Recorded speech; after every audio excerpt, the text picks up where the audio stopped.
Volume 2 of The Witcher Season 3 is now streaming on Netflix, and this is going to be a spoiler-filled video about the last 3 episodes that have premiered with this season. I reviewed the first volume last month when it dropped. That was not a spoiler-filled review, but I also said in that video that I will give a grade in this video because it's not the complete season yet. A lot of politically charged events were taking place in the first volume, and the continent was being ravaged with the threat of another war. And everybody is on the hunt for Ciri, and so things were getting very, very tense because it seemed like forces were getting much, much closer to her. And it seems like things have come at a bit of an impasse because there's a lot of inner betrayal that's taking place. And so Geralt and Ciri and Yennefer are now in the middle of a new second war that has begun, and it's going to be cataclysmic potentially. The first episode of this gets out of the gate with the action. It is a damn fun episode because it essentially gives you the entire thread as a big showdown episode.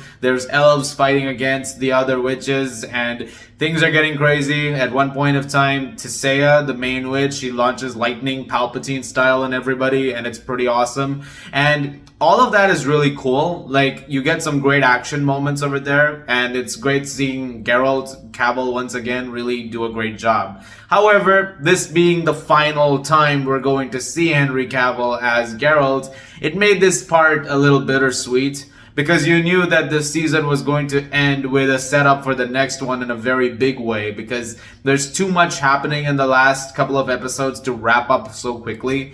And so you naturally want to keep that story going a little bit more. And so I'm going to miss that the next part of the story is not going to have him as Geralt. It's become such a part of that character. But back to the fact that the show itself is telling the story. I mentioned that in the first part of this, season's review, that I found it to be a little scattered at times in terms of focus. But it makes a little more sense when you sort of see where they're going with this. Now, whether or not that's going to work for you is one thing, but essentially speaking, we've come to a point now where Ciri is the main character. She's actually been pretty much the main character since the start of this show, but now, especially with episode 8, because she sort of launches herself with a magical burst into a never-ending desert. When she's there trapped for a long time, eventually befriending a unicorn, and that eventually leading her to a form of escape and embracing magic that she shouldn't necessarily do because she's been instructed to do so by the spirit of Falca, a witch who was, wrongly accused of terrible things and then burned. What happens essentially is that the show tweaks the narrative so that now the focus is on her. And it makes sense because Geralt gets gravely wounded by Wilgefortz, who is the betrayer of the entire thing in episode 7. And essentially he pretty much mortally wounds Geralt. And so for the last 2 episodes of that time where you have Cavill, he's mostly bedridden. He's healing up. It makes sense because the injuries that he sustains are pretty severe, and from what I know, apparently those are the worst in terms of the storytelling in the books and stuff, so that's fine. That makes sense. But the only thing is that if you are, setting it up as a big epic swan song for a certain actor, which is how this has been marketed, then I can understand why some folks might walk away from this a bit disappointed. And I know I keep going back to it, but it is a big part of why people were tuning in to the show. And so I can understand why there's going to be some apprehension going forward. But I do wish Liam Hemsworth the very best. I mean, I hope he does a great job of it. I think the storytelling over here could have been a little stronger, especially because it really ends with what seems like a midpoint and very anticlimactic for a season finale. It almost feels like the episode that starts off part 2 of this season is the season finale. Like, that would have been a perfect way to end that. But then we get the first couple of things leading into the next season in this particular season itself. So I guess there is that as well. But that's just my 2 cents on that. So I guess the question comes down to overall thoughts. What did I think of the entirety of The Witcher Season 3? Well, I liked the first season, fine, it was okay. I think the second season was better, but also faithfully, I understand there were a lot of people who were not happy with it. And I think the third season is somewhat in between.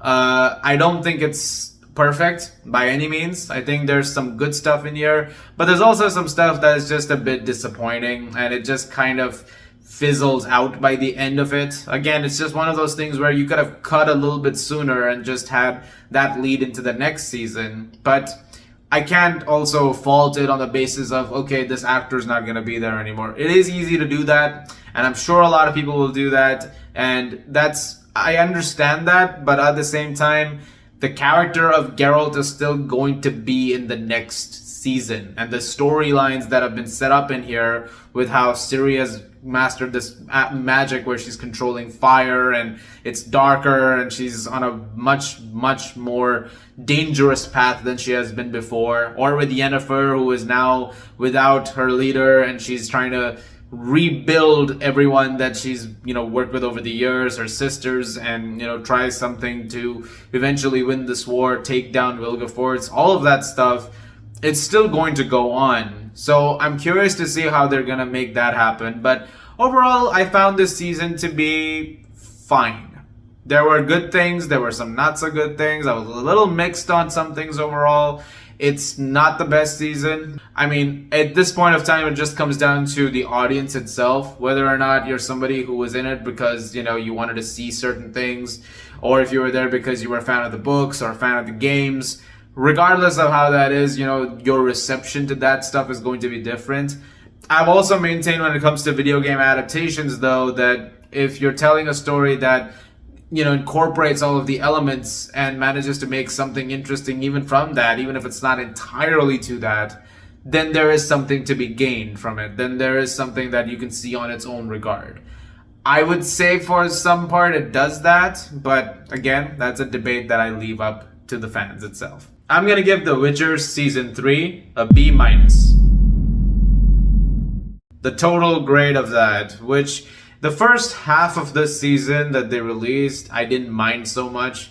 The second half, I didn't love so much. Overall, it's just okay.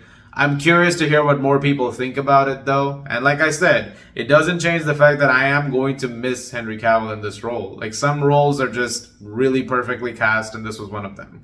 And it's going to be, again, an uphill battle, but, best of luck to Liam Hemsworth. I will say that. Guys, thank you very much for watching. Look forward to more videos very, very soon. As always, if you like this, please do subscribe, and I will see you guys at the movies.